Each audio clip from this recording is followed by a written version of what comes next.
Welcome. My name is Tracy Wietecha, a guest postdoc at the Max Planck Institute for Sustainable Materials and spokesperson of the Max Planck PostdocNet.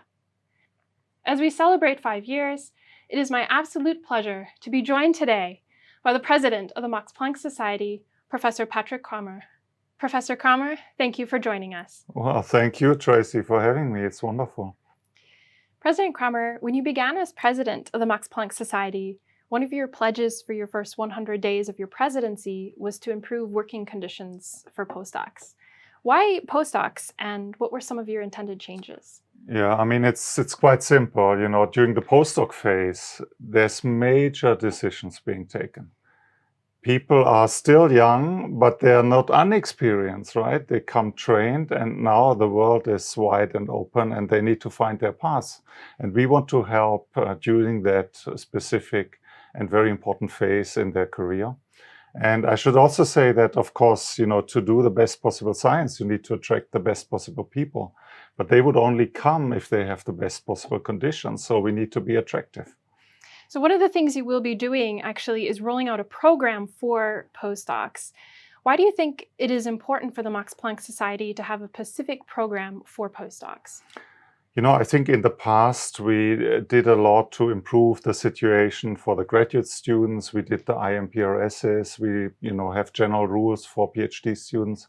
We also did quite a few things to improve the situation for the independent group leaders. We have now the Lise Meitner tenure track. We have the free-floating group leaders. We extended their term to 6+3 years. So we did a lot there.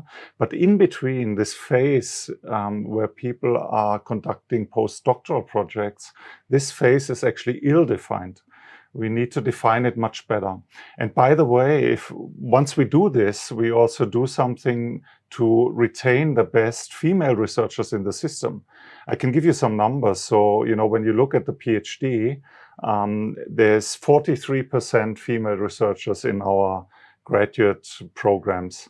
But then when you look at the postdoc phase, it's only 34%. So only 1/3 of the postdoctoral researchers are female. This tells you that there's some dropout, and we cannot fix that later. We need to do something for the postdocs. I think one of the most important components in the postdoc program is a mentorship component, and we have received a lot of very positive feedback from our postdocs on that. Why do you think this mentorship will help postdocs reach the next stage in their careers, either in industry or in academia?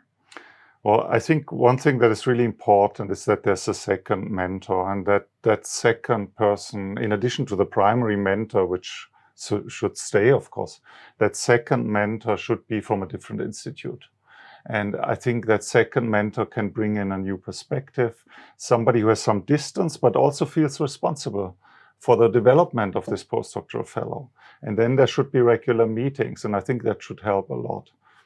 I should also say that what I find important is that after, a certain time, let's say 2 years, we're still discussing that, but I think 2 years is a good time, that there's a career workshop. And that career workshop should open up all these different perspectives to people. Because what we see sometimes is that not everybody has the same amount of information, and many people are very focused on the academic system. But there's this whole world out there, and we need to make people aware of these many possibilities ahead of them. Yes. So you talked about a high dropout rate, especially for females in the postdoc phase. So let's talk more specifically about the postdoc phase. As we know, the postdoc phase is a really time-limited phase. It's marked by short-term contracts and often the need to move to different institutions and countries. How has the postdoc landscape evolved from the time that you were a postdoc until now? No. Well, there would be a lot to say. But during my time, I should say that still looking back, the postdoc time was maybe the most exciting, most interesting phase in my career. It's, this combination that you feel secure in the sense that you have learned something, you have, acquired some expertise, and you feel trained. And at the same time, you're young, you're energetic, you're motivated, you're flexible, and you want to achieve. And there's all these goals ahead of yourself. And so for me, it was a great time. But I should say that, also looking back, it was not an easy time. I mean, to move with family abroad to Stanford, we already had one little child, then a second one was born during my postdoc time. So it was not an easy time. Also, the money was short. But, it was a time where I developed very rapidly. And when I look back, it's, I have very positive memories. Well, maybe let's actually talk about mobility, because I feel that it's an ever-increasing challenge for postdocs in today's world. And, we live in a very different world even than 30, 40 years ago. We have postdocs, for example, who are dual career postdocs, and they need to often live in a different city or even a different country than their partner. Many postdocs are at an age where they want to, start a family, but they don't know where the next position is going to be, if they will get a next position.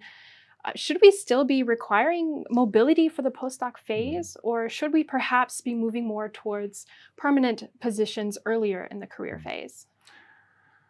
Yeah, that's a difficult question, but what is clear is that it's very useful. It can be very useful to see something else after your PhD. I mean, that is for sure. You get a different perspective. You may change even your field a little bit, go to a different area of research.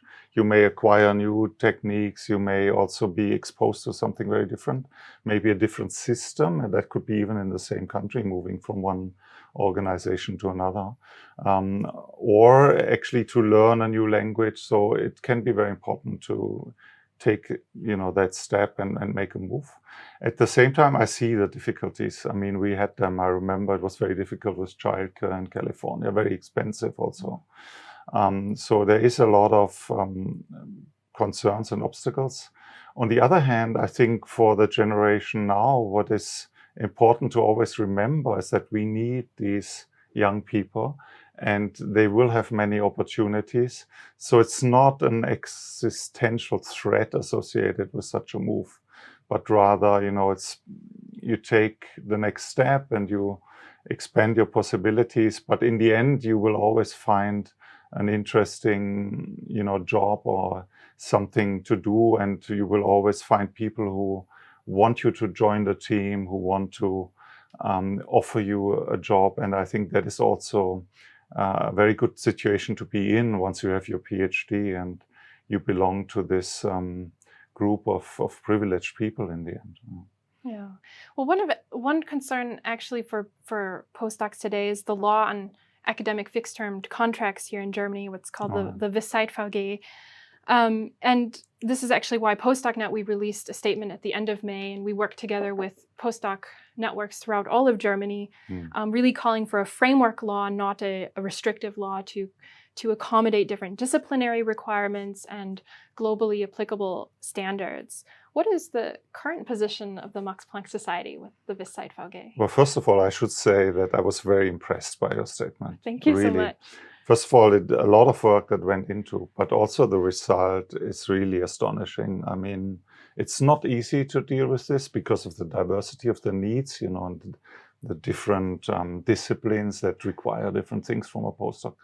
And you did extremely well, I think. And your voice is much more important because you are the ones concerned with this issue. Much more important than, for example, my voice or the voice of some politician or some university president or some dean at some faculty. I mean, it's important what the young people think is important for them to achieve. But having said that, I think the problem with the law is the following. Well, first of all, now with the government, right, and the different opinions, things are not moving well. But the problem with the law in general, I think, is that there is no one size fits all. And the law is trying to do that, but it's not possible, right? You simply cannot compare what a postdoc needs in astrophysics or in law. They, do very different things. And also what is really a concern with the law, and I said this many times, we also gave this in writing to the politicians, is that the R3 phase, so the phase, of scientific independence, when people become group leaders, when people enter the tenure track positions or the tenure track system, that this phase is not defined in the law. And so I think if you change that, why don't you make a big change and then reflect the whole system, the whole career path that people need to have better defined in order to stay in academia or to exit and go somewhere else and find their path. That is what we really need. Yeah, and I think for us too at PostdocNet, we would really like to see that as well. Very clear and transparent standards of evaluation for not only the R2 phase, but also this R3 phase. I want to turn now to the topic of internationality. And in our survey at PostdocNet in 2022, we found out that over actually 75% of Max Planck postdocs are international. Do you see this as something unique about Max Planck? First of all, I'm very proud about this number. Actually, when I looked it up 2 years ago, it was almost 80%. So, but it's a great number. 3 in 4 or 4 in 5 postdocs do not have a German passport. I think it reflects the diversity. It reflects the attractiveness that people want to come here to spend some years in Germany at our institutes. And I'm very proud of this, that, we have to make sure that we maintain an open society in Germany, in Europe, also within the Max Planck system. We must be welcoming, we must be accommodating, we must allow for spaces where people can express their opinions, where people feel safe, especially in times of geopolitical conflicts. And that is what we should provide, this kind of framework, where people feel that they can work and that they can also follow their interests. The PostdocNet survey also found that most postdocs are at least moderately happy and find their lives to be meaningful, yet many also suffer from depression or are anxious, with potential influences being stress, antisocial behavior at work, and of course the continued aftermath of COVID-19. So what are targeted mental health measures that we can give to postdocs? Right. Yeah, first of all, it's important that we take this seriously. And the second thing is, what can we do? I mean, as you know, we have, and that is all online, right? And we have the links. We can offer a lot of advice. We also have emergency numbers. We know it can be in the middle of the night that people have a difficult situation to deal with. Then there is numbers where people can call and where they get help. So that is very important. But I should also say that it's really important from time to time that people realize that they have to take care of themselves, that they have to take some time off, that they, engage in new friendships, that they explore, that they also do something very different for some time and then come back to work.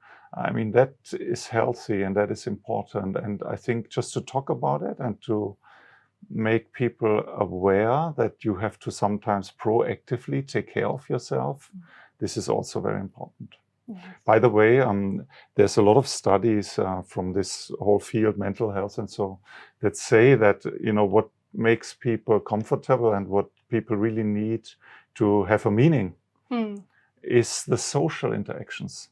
So when you feel needed, when you feel welcome, this is what changes your life, right? And, the success in your work is great and we can draw a lot of energy from that. But if we don't have the social network and if we get into a state of isolation, this can be very detrimental. Yes, I think the social networks outside of work, but also within work, this is one of the reasons why also I became involved in PostdocNet. And so, as you know, we're celebrating 5 years as a network. So how do you see the importance of PostdocNet for the society? Already 5 years? Yes. Wow. Well, first of all, congratulations. Thank you. To the 5 years. But I think I cannot even imagine how it was like before the PostdocNet. Because I think, participation, representation, the possibility to have a space where you can raise your voice, this is so important nowadays. And these different groups have different needs and they need to be heard. So remember when a year ago I did this survey, that we clearly had the postdocs as a separate group and they had their needs that they were expressing. For example, what about tenure track and these things. So it's very important, I think, to have a PostdocNet and that also people participate.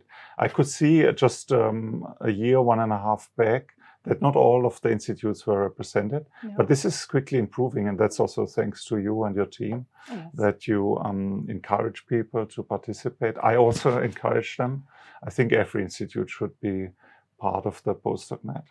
So what do you see the role of service alongside scientific output?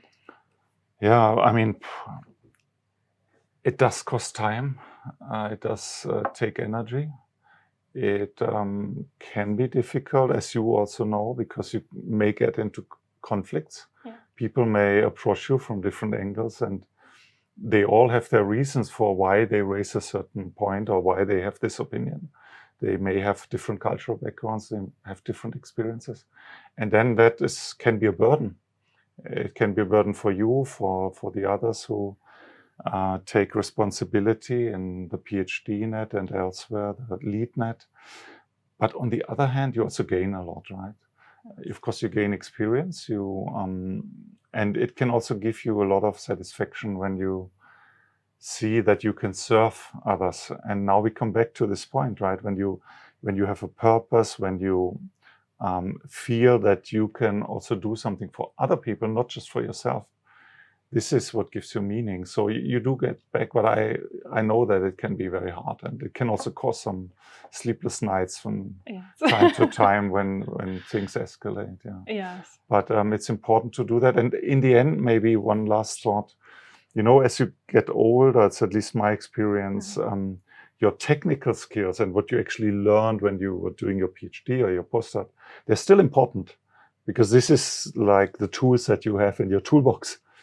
But other skills are becoming more and more important, your social skills, your communication skills, what you bring to the table, when there's a lot of different stakeholders on the table, and also your leadership skills.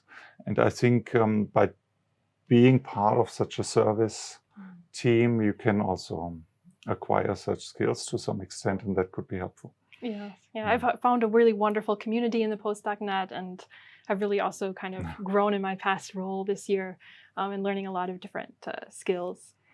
So in preparation actually for our conversation today, I sent out a mini survey to our postdocs to ask them, if you could ask President Cramer one question, what would it be? Okay. So I've selected a few of those questions. So we have a postdoc from the Max Planck Institute for Multidisciplinary Sciences who asks, President Cramer, AI will have a big impact on the way we do science in the future.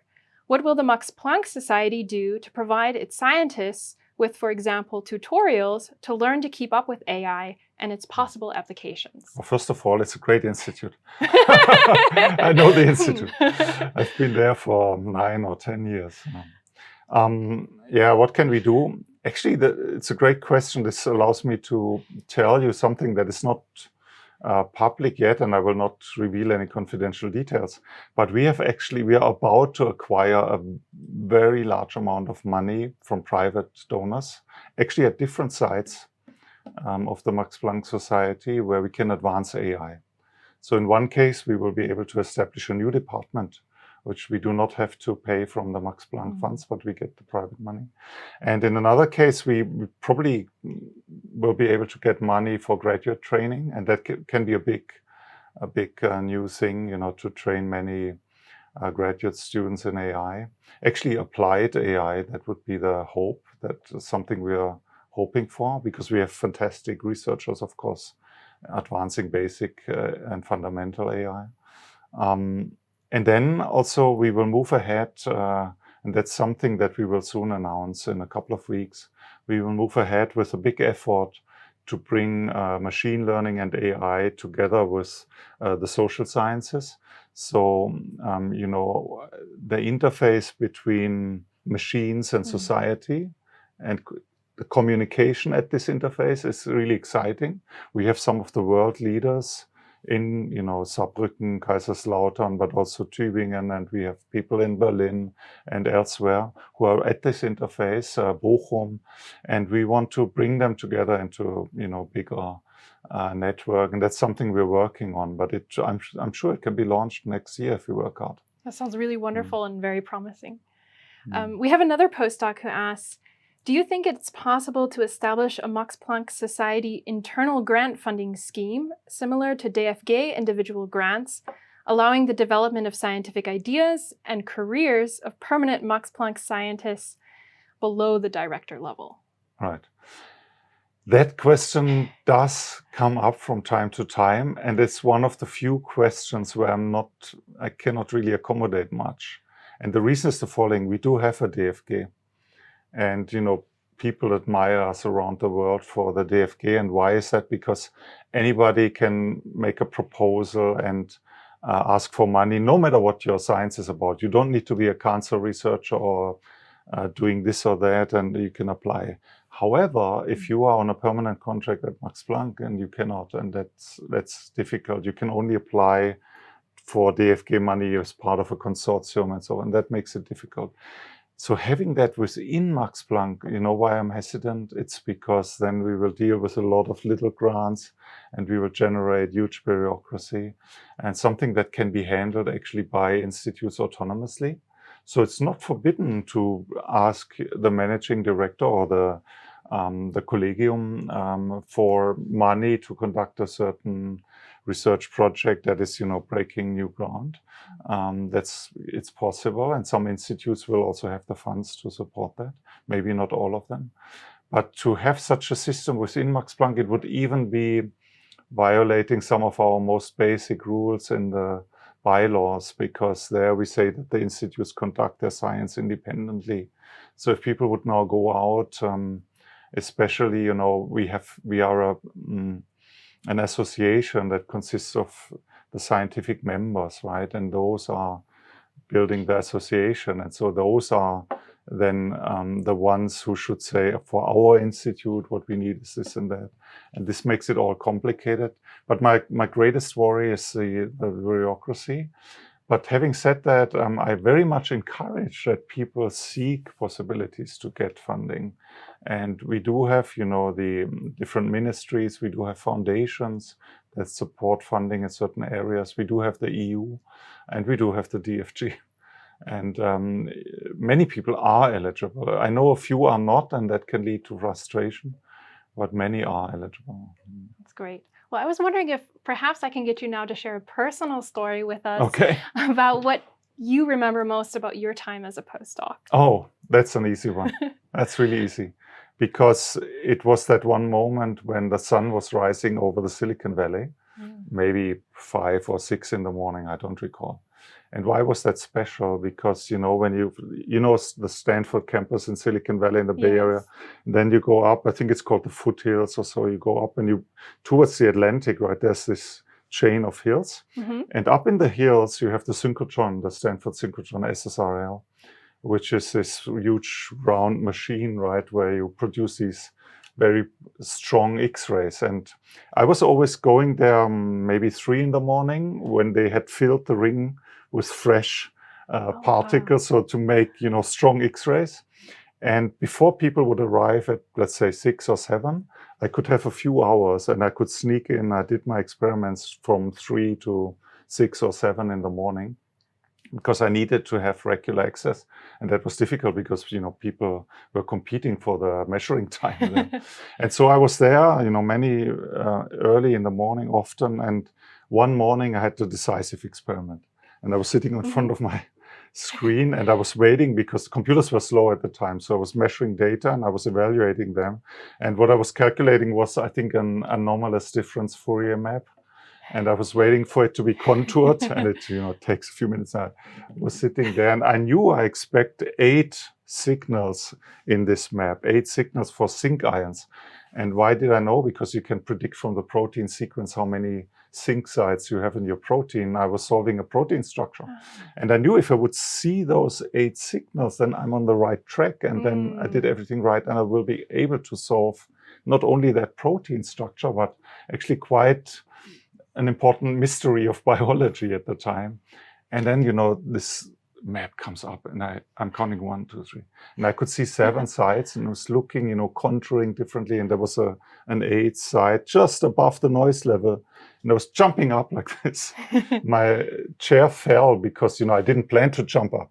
It's this kind of reaction. And I went outside and I went up a little hill and I could see the Silicon Valley and the sunrise. Oh, wow. So it's a little bit emotional, but you cannot preserve these moments of great luck. It's just when you're experiencing them, it's wonderful.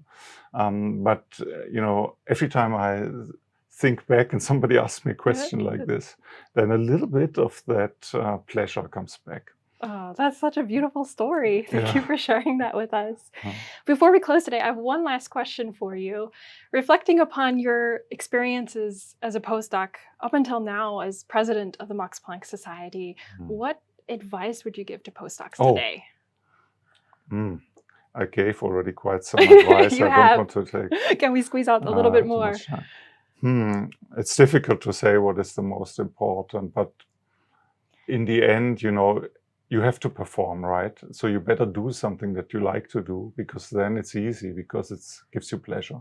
So I think to find something where this is really what you like to do is really good, because first of all, you spend a lot of time during your life with work, so you better enjoy it.